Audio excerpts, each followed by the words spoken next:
কি অবস্থা সবার? এনিমে সেন্সের চ্যানেলে তোমাদের সকলকেই জানাই স্বাগতম। তো আজকে আমরা নারুটো শিপুডেনের এপিসোড নাম্বার 117 এবং 118 সম্পর্কে জানতে চলেছি। তো আগের এপিসোড যারা দেখোনি তাড়াতাড়ি গিয়ে দেখে আসো আর চ্যানেলটিকে সাবস্ক্রাইব করে পাশেই থেকো। তো চলো বেশি কথা না বাড়িয়ে মূল ভিডিওতে চলে যাই। তো এপিসোডের শুরুতেই ওরা প্ল্যান করছিল। সুইগেটসু তখন বলে, আরে আবার চলতে হবে নাকি? আমি তো বেশ ক্লান্ত। তখন কারিন বলে, আমরা যে নর্দার্ন হাইডআউটের কথা বলছি সেটা কোনো সাধারণ জায়গা নয়। ওখানে মানুষের উপরে পরীক্ষা নিরীক্ষা করা হয় আর সেখানে শুধু দানবদের রাখা হয় যাদের কেউ নিয়ন্ত্রণ করতে পারে না। ওইদিকে যুগো নিজের সঙ্গে পাগলের মতো অদ্ভুত অদ্ভুত কথা বলছিল। এরপর আমরা দেখতে পাই নারুটোর সেই সস্তা ঘর। কেউ তখন দরজায় ঘন্টা বাজায়। নারুটো তখন দরজা খুলে দেখে সাকুরা দাঁড়িয়ে আছে। সাকুরা বলে, তুমি সকাল সকাল এইসব খাওয়া শুরু করেছো? নারুটো বলে, সাকুরা আজ তো অফ ডে, একটু রিল্যাক্স করো। সাকুরা বলে, চুপ করো আর এখনই প্রস্তুত হও আর বাইরে আসো, আমি তোমার জন্য অপেক্ষা করছি। নারুটো বলে, মানে আমরা কি ডেটে যাচ্ছি? সাকুরা তখন রেগে গিয়ে বলে, বোকা, লেডি সুনারে ডেকেছেন। ওইদিকে সুইগেটসু জুস খাচ্ছিল আর বলে, তোমরা কি ক্লান্ত হচ্ছ না? তোমরাও একটু বিশ্রাম নাও। কারিন বলে, তুমি সারাক্ষণ বিশ্রামের কথাই বলো, তুমি ভীষণ অলস। সুইগেটসু বলে, তুমি আমাদের সঙ্গে আসতে চেয়েছিলে, এখন যেতে চাও তাহলে চলে যাও। কারিন তখন রেগে গিয়ে বলে, আমাকে কি করতে হবে সেটা আমাকে বলো না, আমি নর্দার্ন হাইডআউটে যাচ্ছি কারণ আমার সেখানে কাজ আছে। এইদিকে যোগোর অবস্থা একদম ভালো ছিল না। এরপর আমরা একটা ফ্ল্যাশব্যাক দেখতে পাই যেখানে সে পাগলের মতো ছুটে যাচ্ছিল আর চিৎকার করে বলে, যে আসো ওখানে সরে যাও। তখন এক লোক আসে আর বলে, শান্ত হও যোগো। এই কথা শুনে যোগো থেমে যায়। লোকটা বলে, এবার যথেষ্ট হয়েছে যোগো। এরপর আমরা দেখতে পাই যোগোর শরীর থেকে কার্জমার্কটা আস্তে আস্তে মিলিয়ে যাচ্ছে। লোকটা তখন বলে, তুমি একা নও, আমি আছি তোমার পাশে। আর বর্তমান সময়ে যোগো বলে, তুমি এখানে নেই, আমি এই জায়গা কখনো ছাড়বো না। এইদিকে কারিন বলে, সুগেটসু তুমি সাসকেকে অনুসরণ করছো কেন? সুগেটসু বলে, শুধু সাসকের লক্ষ্য নেই, আমারও একটা লক্ষ্য আছে যেটা আমি পূরণ করতে চাই, কিন্তু আমি তোমাকে জিজ্ঞেস করতে চাই তুমি কেন যাচ্ছ? কারিন তখন বলে, আমি জানি না তোমাদের লক্ষ্য কি, কিন্তু যদি তোমরা যোগোকে চিনতে তাহলে তার কাছে কখনোই যেতে চাইতে না। সুইগেটসু বলে, আসলে আমি ওকে একটু চিনি, একবার ওর সঙ্গে আমি লড়েছিলাম, কিন্তু ওর ভেতরে একটা অদ্ভুত শক্তি আছে, তাই আমি ওকে মোটেও পছন্দ করি না। আসলে যোগো নিজেই অরোচিমারুকে বলেছিল যেন তাকে বন্দি করে রাখে, ও সত্যিই পাগল ছিল।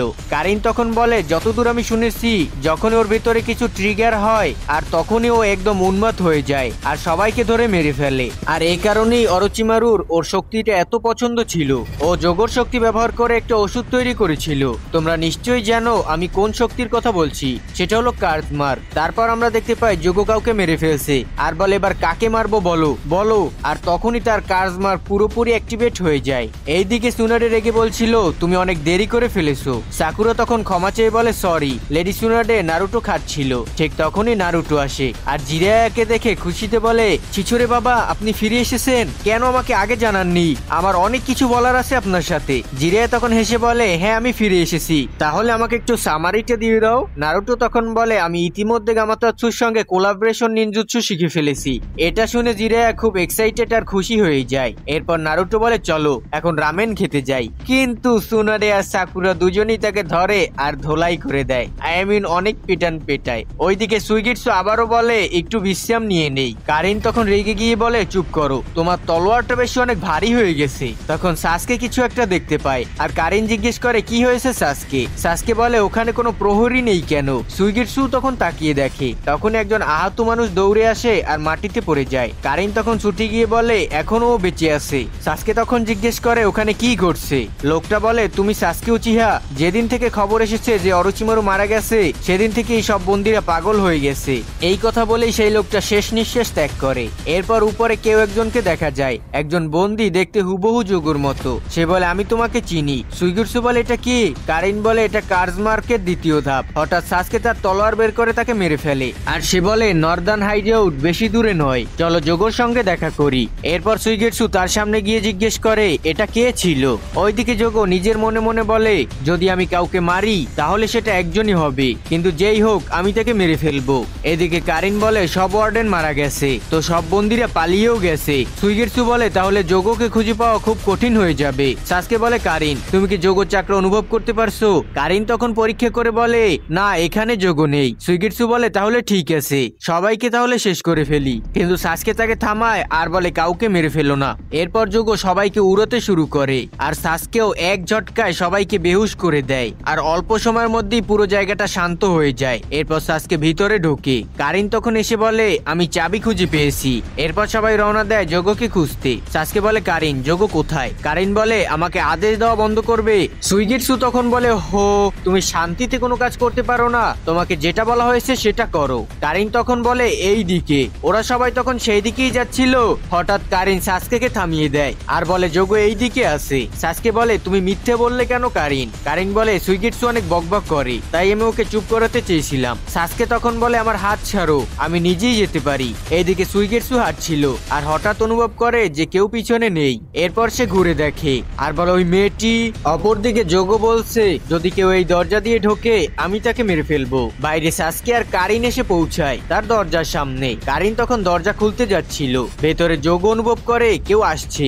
বাইরে তখন সাসকে বলে পিছিয়ে দাঁড়াও, আমি আগে ঢুকবো। যোগো বলে না, কি যে কেউ বাইরে থেকে ঢুকুক আমি তাকে মেরে ফেলবো। সাসকে তখন দরজা খুলে ফেলে আর যোগো একদম পাগলের মতো হয়ে যায় আর তার উপর আক্রমণ করে। এইদিকে সুইগেটসু বলে এই তো সেই জায়গা যেখান থেকে আমরা শুরু করেছিলাম, আমার মনে হয় এবার ডান দিকে যাওয়া উচিত। তখন নিচে থেকে একটা লোক বলে তুমি এখানে কেন এসেছো, তোমার কি চাই? সুইগেটসু তখন বলে তুমি জেনে কি করবে, যাই হোক তুমি তখন মরতে চলেছো।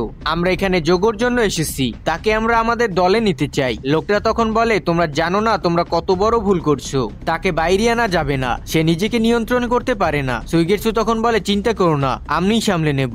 লোকটা তখন বলে তুমি যতই শক্তিশালী হও না কেন সে সবাইকে মেরে ফেলবে। সুইগেটসু তখন রেগে গিয়ে বলে দেখো যদি সাসকের আদেশ না থাকতো আমি তোমাকে অনেক আগেই মেরে ফেলতাম। লোকটা তখন বলে তুমি যাই করো না কেন সে সবাইকে মেরে ফেলবে। তখন সুইগেটসু বলে তুমি এভাবে মানবে না। ওইদিকে সাকুরা জিজ্ঞেস করে আপনি কি বলেছিলেন লেডি সুনাডে? সুনাডে তখন চুপ করেছিল। তারপর সে বলে একটা খবর ছড়িয়ে পড়েছে যে অরোচিমারু মারা গেছে। এটা শুনে নারুটো আর সাকুরা দুজনেই অবাক হয়ে যায়। সুনাডে বলে আর তাকে মেরেছে সাসকে। এটা শুনে দুজন আরো অবাক হয়ে যায়। জিরিয়া তখন বলে এই খবরটা খুবই নির্ভরযোগ্য সূত্র থেকে এসেছে। নারুটো তখন হেসে বলে আমি জানতাম অরোচিমারু সাসকের থেকে খুবই দুর্বল ছিল, মানে এখন সাসকে গ্রামে কবে ফিরে আসবে? জিরিয়া তখন বলে দেখে তো তেমন মনে হচ্ছে না। এইদিকে যোগো সাসকের উপরে আক্রমণ করে বসেছে আর ধোয়া কেটে গেলে দেখা যায় সাসকে কিছুটা রূপান্তরিত হতে যাচ্ছে। যোগো তখন পিছনে হাঁটে আর সাসকে যখন সামনে বেরিয়ে আসে দেখা যায় সাসকে আংশিক রূপান্তরিত হয়েছে। আর সে বলে আমি তোমার সঙ্গে লড়তে আসিনি, আমি তোমার সঙ্গে কথা বলতে এসেছি। আর এরই সাথে এপিসোডের সমাপ্তি হয়ে যায়। তো চলো আমরা সামনের এপিসোডে চলে যাই। তো এপিসোডের শুরুতেই আমরা দেখতে পাই সাসকে ট্রান্সফর্ম হয়ে গেছে। তখন যোগো বলে তুমি তো একদম আমার কপি। এরপর সাসকে বাইরে আসে আর সে অর্ধেকটাই ট্রান্সফর্ম হয়েছিল। যোগো তখন বলে তুমি তো দারুণ ভাবে কার্জমাক ব্যবহার করছো, কিমিমারু ছাড়া আমি কাউকে এভাবে এটাকে ব্যবহার করতে দেখিনি। তখন সাসকে বলে আমি এখানে তোমার সঙ্গে লড়তে আসিনি, আমি এখানে তোমাকে ফিরিয়ে নিয়ে যেতে এসেছি। এটা শুনে তখন যোগো হেসে বলে তুমি কি পাগল নাকি, সে তো আর বেঁচে নেই, তাই আমি আর এর বাইরে কোথাও যাব না। এরপর দেখা যায় অতীতের সিন। যোগো পাগলের মতো দৌড়চ্ছিল আর চারপাশে সবাইকে মেরে ফেলছিল, এমনকি একটা পুরো গ্রামই সে জ্বালিয়ে দেয়। এরপর দেখা যায় যোগো বাইরে বসে আছে আতঙ্কিত আর কষ্ট ভরা মুখ নিয়ে। কয়েক বছর পর যোগো কোথাও হাঁটছিল আর তার সঙ্গে অনেক প্রাণীও ছিল। আসলে প্রাণীরা যোগোকে ভীষণ পছন্দ করত। এইদিকে কিমিমারু যাচ্ছিল, তখন একজন বুড়ো লোক তাকে থামিয়ে বলে এই ছেলে ওদিকে যেও না, যদি তোমার প্রাণপ্রিয় হয় তাহলে ওই জায়গায় যেও না, ওখানে একটা শয়তান থাকে, তার নাম যোগো। তুমি যে গ্রামটা দেখছো সেটা বহু বছর আগে সে জ্বালিয়ে দিয়েছিল, এখনো মানুষ তার ভয়ে ওখানে থাকতে পারে না। ওইদিকে যোগো তার গুহায় ফিরছিল, হঠাৎ একটা কুকুর পেছন থেকে তাকে অনুসরণ করতে থাকে। যোগো বলে এই তুমি ভিতরে আসতে পারবে না, নিজের ঘরে ফিরে যাও, যাও এখান থেকে। এরপর সে গুহার ভেতরে ঢোকে, কিন্তু কুকুরটাও চুপি চুপি পেছন দিকে তার পিছনে পিছনে ঢোকে। ভেতরে ঢুকে যোগো একটা পাথর ছুঁড়ে মারে আর বলে চলে যাও এখান থেকে। ভয়ে তো কুকুরটা সেখান থেকে বেরিয়ে যায়। এইদিকে কিমিমারু ওই গুহার দিকে আসছিল, সে ভিতরেই ঢুকছিল। তখন যোগো বলে কে ওখানে, চলে যাও, আমার কাছে এসো না। এরপর কিমিমারু তার সামনে দাঁড়ায়, কিন্তু যোগো আবার বলে চলে যাও, না হলে তোমাকে মরতে হবে।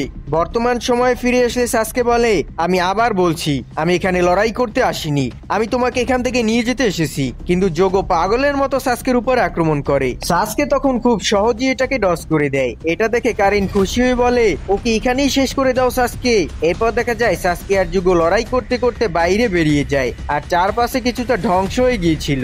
তখন সুইগেটসু সুইগেটসু আসে আর বলে তুমি তো এখানেই ছিলে, তুমি আমাকে একদম বোকা বানিয়ে দিলে তাই না? কারিন বলে তুমি কি পাগল নাকি, তুমি নিজেই রাস্তা হারিয়ে গিয়েছিলে। সুইগেটসু বলে আমি হারাইনি, তুমি ভুল দিক দেখিয়েছিলে। কারিন বলে আমি তোমাকে ঠিক দিক দেখিয়েছি, তোমাকে ভুল পথ দেখিয়ে আমি কি পেতাম? সুইগেটসু বলে আমি জানি তুমি সাসকের সঙ্গে সময় কাটাতে চেয়েছিলে তাই না? কারিন তখন রেগে গিয়ে বলে এমন কিছু নয় বুঝলে।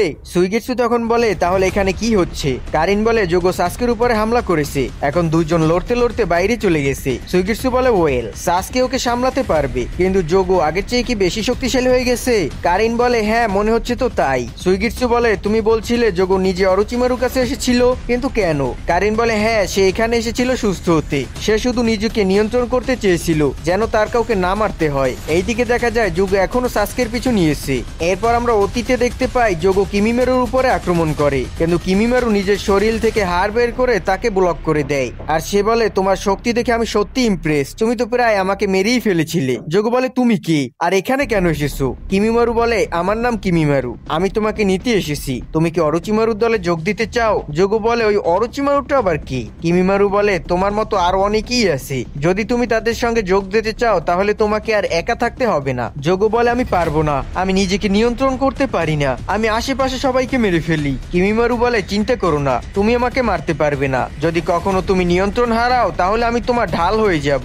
এরপর দেখা যায় যোগোর কাজমার্ক আস্তে আস্তে মিলিয়ে যাচ্ছে। বর্তমানে যোগো এখনো সাসকের পিছনে ধাওয়া করছিল।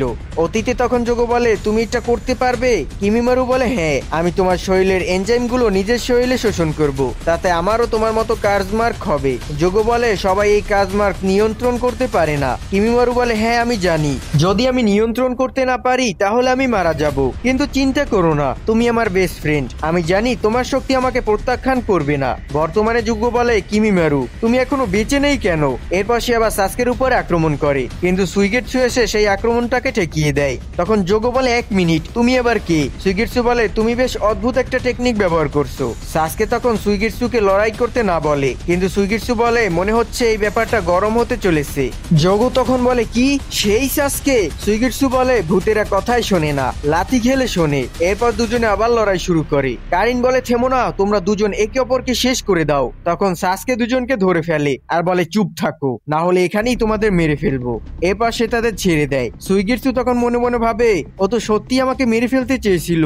তখন যোগোর কাজমার্ক আস্তে আস্তে মিলিয়ে যেতে থাকে, আর সে তখন ভয় পেয়ে নিজেকে একটা ঘরে বন্ধ করে দেয় আর বলে বাইরে থেকে দরজা বন্ধ করে দাও, তোমরা সবাই এখান থেকে চলে যাও, আমি কাউকে মারতে চাই না। সুইগেটসু বলে তাহলে তো সত্যিই পাগল। কারিন বলে আমি তোমাকে আগেই বলেছিলাম। সুইগেটসু বলে দেখো সাসকে, যদি আমরা ওকে নিয়ে যাই ও আমাদের উপরেও আক্রমণ করতে পারে। ভেতরে যুগে বলে তোমরা আসলে কে, আমাকে একা থাকতে দাও। সাসকে বলে অরোচিমারু এখন আর বেঁচে নেই, তুমি যদি এখানে থাকো তাহলে তুমি আর বাঁচবে না।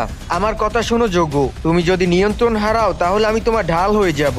যোগো বলে তুমি কিছুই করতে পারবে না, কিমিমারু ছাড়া আমি কোথাও যাব না। সুইগেটসু বলে এক মিনিট, কিমিমারু তো কাগুয়া ক্ল্যানের ছিল তাই না? কারিন বলে হ্যাঁ, ওখানে যতজন ছিল কিমিমারু আর যোগো ছিল অরোচিমারু ফেভারিট, ওদের দুজনকে একসাথে রাখা হয়েছিল পরীক্ষার জন্য। কিমিমারু ছিল ভীষণ শক্তিশালী, তাই সে যোগোকে নিয়ন্ত্রণ করতে পারত।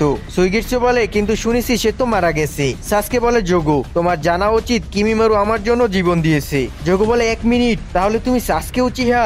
সাসকে তুমি এসে গেছো?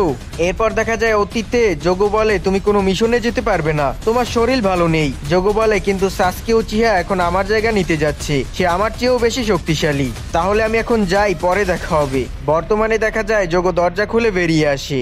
এরপর তারা বাহিরে চলে আসে। সাসকে তখন বলে ঠিক আছে, এখন আমার প্ল্যান শোনো, আমার লক্ষ্য হলো ইতাচি উচিহাকে শেষ করা, যে আকাতসুকির সদস্য। সুইগেটসু বলে আমি জানতাম তুমি এটাই বলবে। কারিন তখন মনে মনে ভাবে ইতাচি উচিহা ও তো সাসকের নিজের ভাই। সাসকে বলে এই লক্ষ্য পূরণ করতে হলে আমাকে তোমাদের সাহায্য লাগবে। কারিন তুমি কি প্রস্তুত? কারিন তখন অজুহাত দিতে থাকে। সুইগেটসু বলে সোজা করে কথা বলো, তুমি সাসকের সাথে থাকতে চাও তাই না? কারিন তখন রেগে গিয়ে তাকে ঘুষি মারে। সাসকে তখন বলে আমি তোমাকে বলেছিলাম ঠিকভাবে কথা বলো। সুইগেটসু বলে ঠিক আছে, কিন্তু আমি তোমার সাথেই যাব, আমি কিসামে হোশিকাকে তলোয়ার সামেহাদা চাই। কারিন তখন বলে তুমি শুধু বোকা ছেলেদের মতো অস্ত্রই সংগ্রহ করতে থাকো, যোগো তখন বলে কিমিমারু তোমাকে ভীষণ সম্মান করতো, তাই আমি তোমার শক্তি দেখতে চাই। অন্যদিকে লিফ ভিলেজে নারুটো বলে সাসকে আসলে কি ভাবছে, যদি অরোচিমারু মারা যায় তবে সে ফিরে আসছে না কেন। জিরিয়া বলে সে তার ভাই ইকেচি উচিহাকে মারতে যাচ্ছে। নারুটো তখন বলে তাহলে ঠিক আছে, সাসকে খোঁজার আগে আমাদের ইতেচি উচিহাকে খুঁজতে হবে। আর বন্ধুরা, এরই সাথে এপিসোডের সমাপ্তি হয়ে যায়। তো কেমন লাগলো আজকের এপিসোডটি কমেন্টে জানিয়ে দিও। তো দেখা হবে পরবর্তী কোনো ভিডিওতে, ততক্ষণ সবাই সুস্থ থেকো, ভালো থেকো, টেক কেয়ার, আল্লাহ হাফেজ।